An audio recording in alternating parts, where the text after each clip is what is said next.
Hello, welcome to Adonis Health. So this is a program that I've made to help young men to maximize their physical and mental health. And so in this roadmap right here, we're going to cover the fastest way for you to improve your mental health. The roadmaps are kind of like the super fast and efficient step-by-step process, kind of like a quest guide. If you remember playing video games and you were doing quests and you click on like the little guide page and it shows you step by step what you need to do.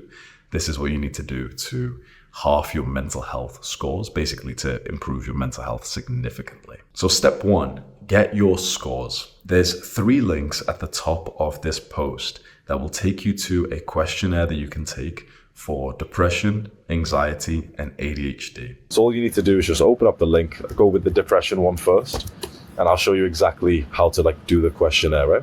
So you're pulled to this kind of page here, and you basically just need to read it over and choose which option that most accurately describes your answer to this question. At the same time, a few guys have asked me oh, but what if my answer's somewhere in the middle? It's bro, just choose one. Don't overthink it too much. So if it says I feel overwhelmingly sad at some times, we need to make sure we read into this, because I'll just tell you, as a psychologist, I have a psychology degree, right? Basically, there's some questions which are made to make sure that you're paying attention, because they kind of trick you and they flip it around. Basically, when you read the text, make sure you read each box properly, because some questions are sort of backwardly flipped, which means that you need to actually pay attention. Don't just do this very quickly, okay? So I feel overwhelmingly sad at times. We can say that, for example, I definitely agree with that, which means that I do feel sad at times. When I think of the future, I feel hopeless. So if I put I definitely agree, that means that, for example, a lot of the time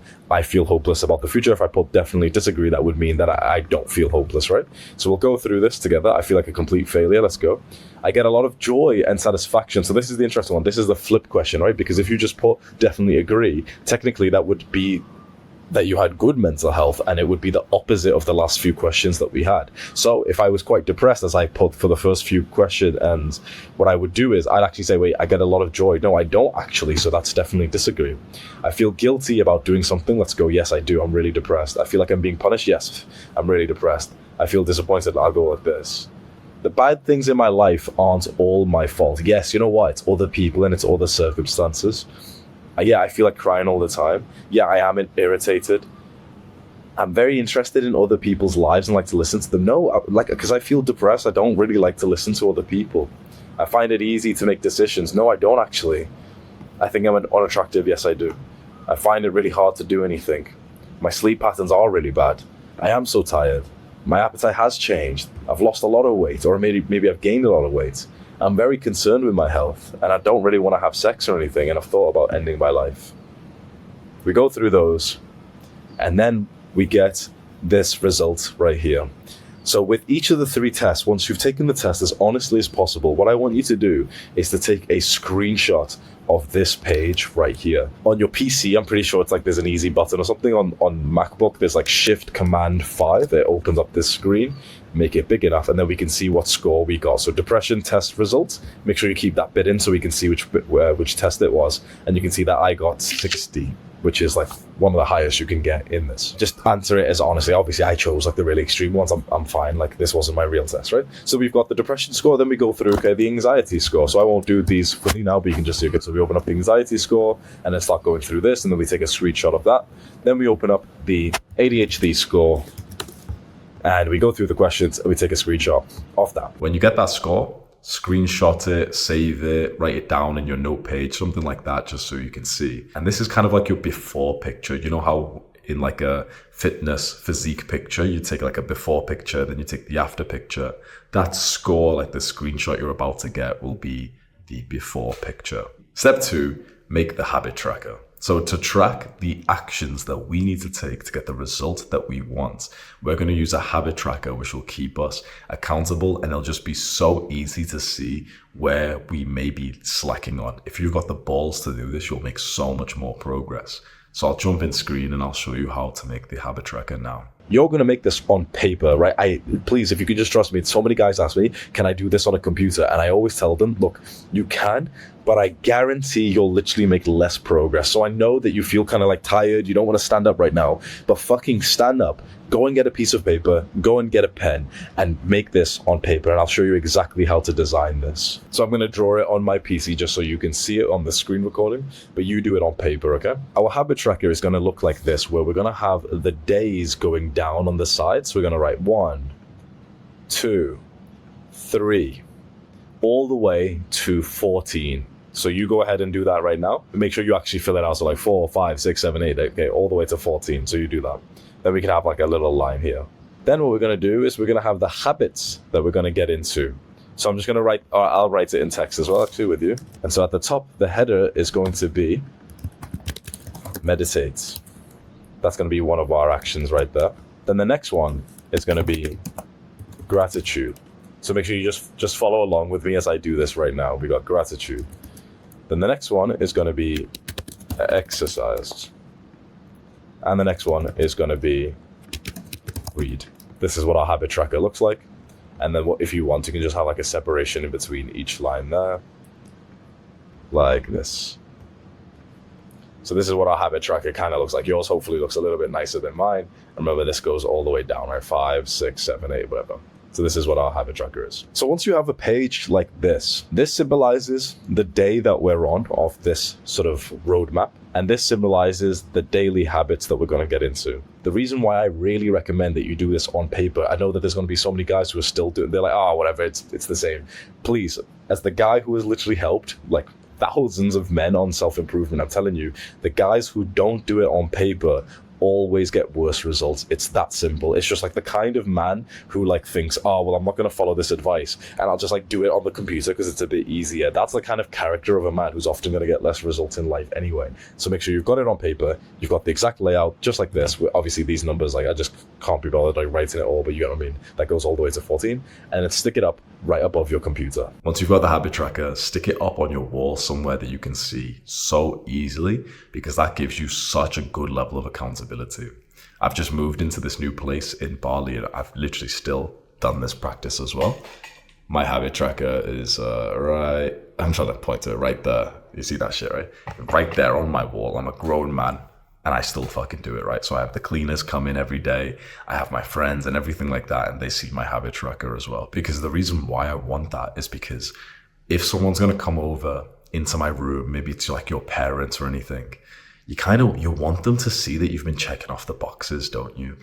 As long as you don't lie, as long as you keep yourself accountable, that's such a powerful extra source of like motivation to make sure that you're going to check off the habits that we're about to go start. Step 3, the mindset.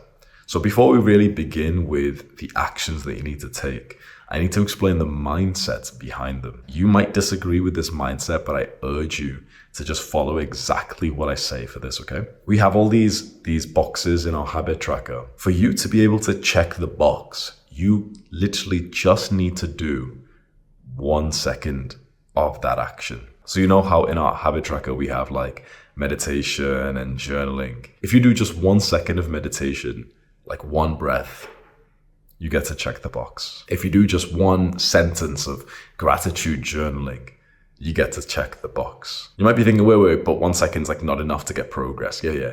We're not really trying to make gains here. This is to instill like some positive momentum in you. It's kind of like going to the gym and starting with the empty bar, and it's so easy to press that. And then the next week you go and you put on 2.5 kg each side, then 5, then 7.5. It allows you to build it up. But if we set this minimum standard, that is just 1 second, that means that even on your worst possible day, like, you know, that day when you're in that sort of like dirty goblin Jeffrey mode, even on that day, you should still be able to check off every single box, right? Imagine that like worst day, you know, the day where you relapse on nofap and then you just do it another 3 times and you've ate shit food and, you know, you feel like horrible and you scroll and whatever. Just before you go to sleep, you should be able to still check off every box, right? Imagine you like had such a bad day, you feel awful, but you look at the habit tracker, you're like, fuck it, come on. 1 second, go on then.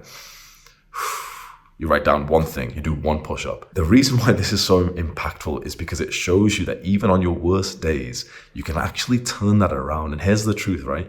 You get to check the box if you do the minimum just 1 second. But chances are you're going to sit there and do 1 breath of meditation. And you might stick around to do another 2 or 3 or 5 or 20. You can get down and do one push-up and then check the box. But if you're already down to do one push-up, you might end up doing one full set to failure.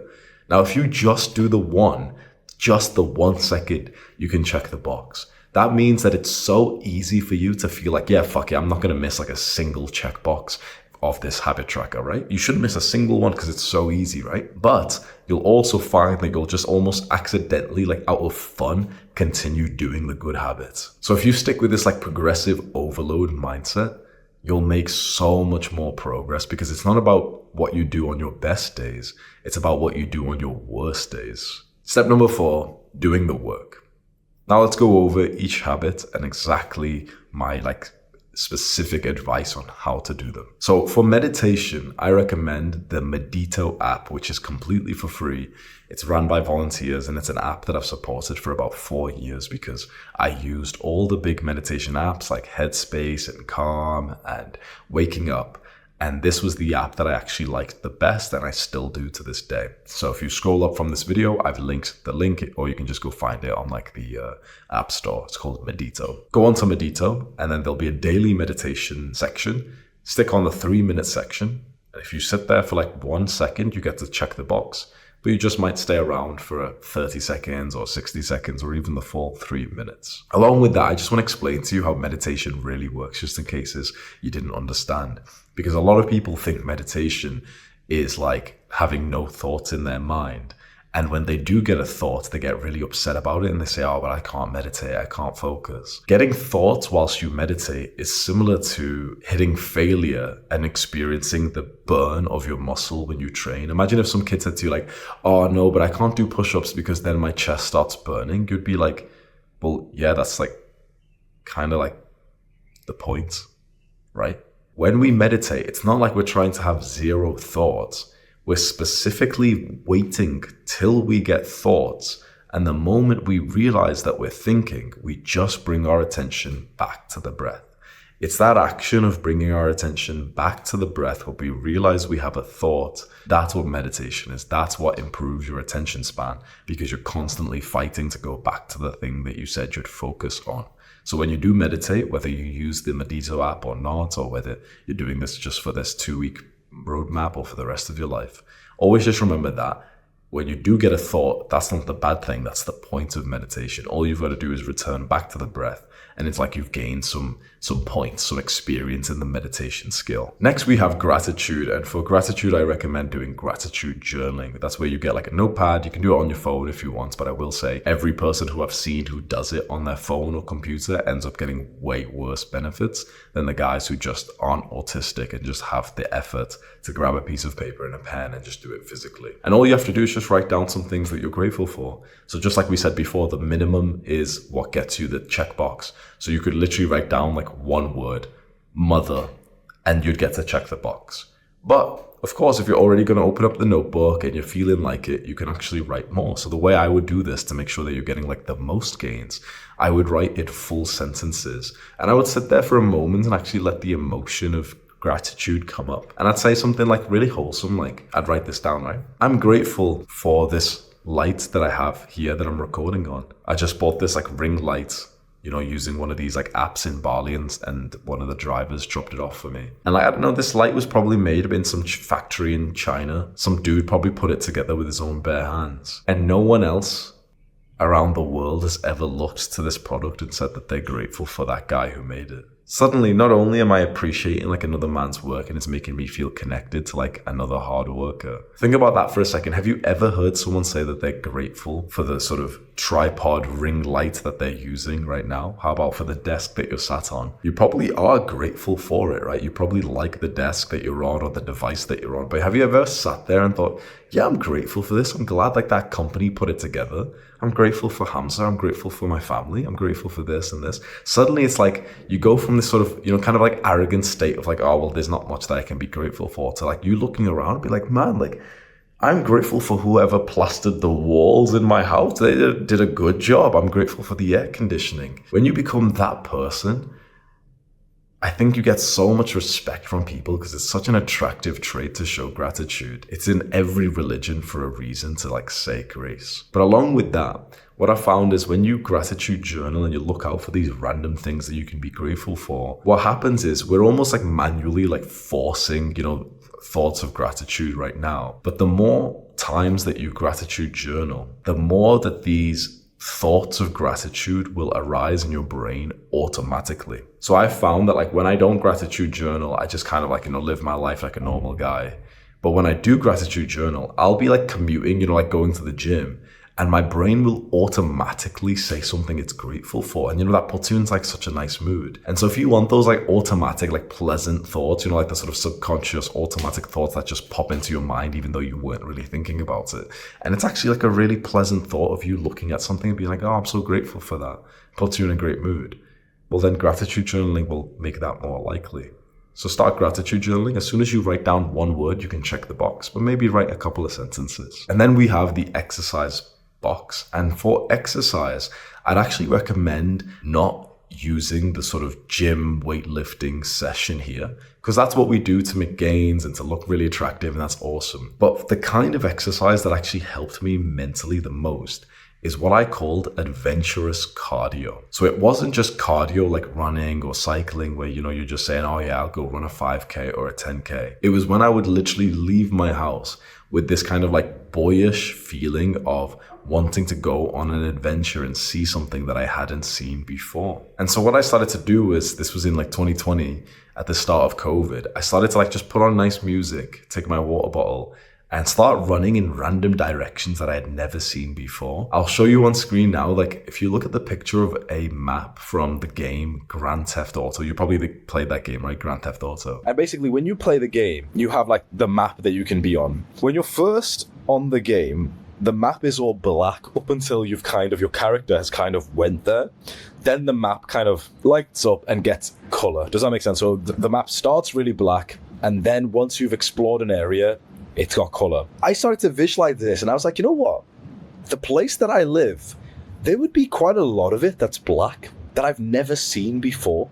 Imagine there's like two streets and I always take one street to go to work, whatever. But there's a road, a street, a house that I have never seen in my life. I started to get this weird, like pleasant feeling where I was like, wait, like what if I just try and like brighten up the map of my neighborhood? So instead of running for speed, they're trying to take running really seriously, I started to run for adventure.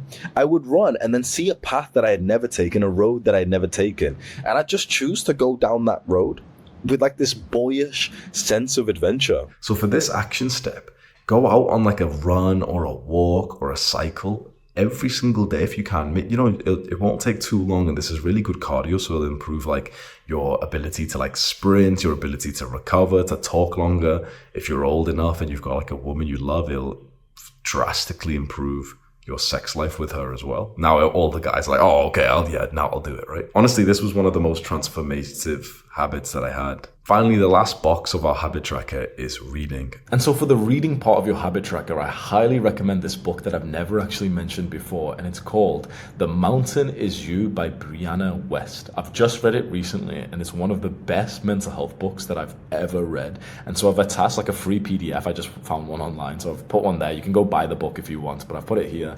And just start reading that, and you'll be so surprised of just how many good insights you'll get about your mental health. Step 5, stay accountable. So now you know what to do and you've got your habit tracker, you've pinned it up. This is the important part of the habit tracker. Stay accountable. Don't rip off the habit tracker. Don't cope and say like, oh, I need to change something, so I'll change it, I'll rip it off and I'll start again. Because I've done that so many times. The point of the habit tracker is not for you to have like a full page of ticks. The best use of a habit tracker is when it's up on your wall and you've actually missed a lot. How interesting is that? You know why? Because that's when it's going to be so apparent to you that, oh man, I've been slacking. So no matter what, keep your habit tracker on your wall and keep updating it. Be honest. Don't just check the box when you haven't done the habit. Please don't do that, because you're not going to like convince anyone else. But most importantly, you'll feel so shameful doing that. So don't lie. Don't rip it off the wall. Keep it up on the wall. Even if you mess up and you miss like 3-4 days in a row. Because what's really nice is you'll start to see trends and you'll be like, oh, that's interesting. I haven't done the exercise box once, but I've done the other three. And then, you know, if you let your brain think, you're like, okay, well, how could I actually add in the exercise? Well, I've been trying to go after school, but I just don't have the time and I'm always tired. Like, what if I try and go on like a little run before school? And you start experimenting with that. So keeping the habit tracker up and staying accountable and just, you know, having the fucking balls to just keep it there, even if you've been fucking up. That's so important. So make sure you don't rip yours off for any reason. Step 6. Half your scores in 2 weeks. So once you've been following the previous steps and you know what to do and you start going with that sort of minimum progressive overload mindset where if you just do 1 second, you can check the box. You just do that for 2 weeks. You read the book, you interact in the community, you go through a couple more of the roadmaps here in Adonis Health. 2 weeks after you took those 3 questionnaires, you know, the mental health tests for depression, anxiety, and ADHD, when it becomes 2 weeks after that, well then take the tests again and see what your scores are. And you might just be surprised that your scores will be halved, which means that you have halved your mental health symptoms. You've kind of like doubled your mental health, which is fucking insane to do that in 2 weeks. I've put on thousands of young men through this step-by-step roadmap, and the amount of young men who make more progress in 2 weeks following my advice compared to years of having therapists and coaches and counselors is absolutely insane. And that's why I've made this roadmap today. So what you need to do is go through those questionnaires, do each one again, be as honest as possible, and then screenshot the results. Once you've officially halved your number for any of the 3 or all of them, write a community post inside of Adonis Health and tag it as the wins post category and just tell the story of what you did, what life was like before, and what you did that worked and how you feel now. Basically, you come over to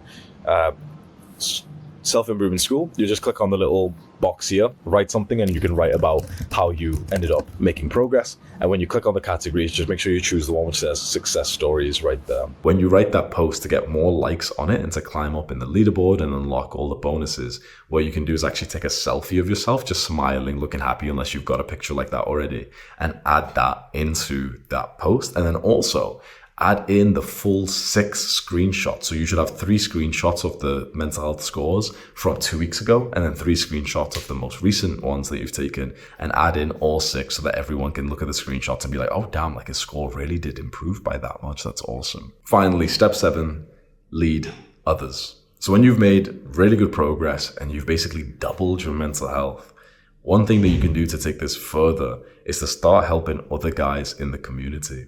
So there's another influencer, like entrepreneur, and his name's Luke Belmar. And he told me this quote, which is something I'll never forget. And he said, when one teaches, 2 learn.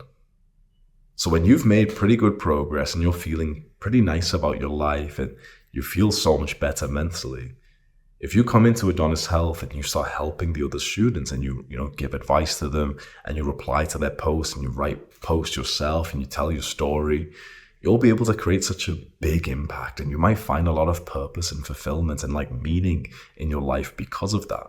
And with those things, you might find that your scores keep improving more and more. You can go onto the community post and look out for guys who you think would really benefit from going down this roadmap. And you can send them the link, you can tell them to go through it. You can open up this roadmap, all 7 steps right in front of you, and then go on a call with someone and see where they're up to in each step and walk them through the same process that worked for you. When you're onto this step and you're helping others and you've become a leader, I have so much respect for you. That's like the shit that I really love myself. I became a leader when I was like 21, 22 years old, helping other men make the progress that I've made. And so when you get to this step and you're the guy whose face I always see in Adonis Health, who's always popping up, helping the other students in here, you've got a lot of respect from me and from everyone else who's in here. So I hope that this roadmap helps you and do the hard work, especially when you don't feel like it. Mwah.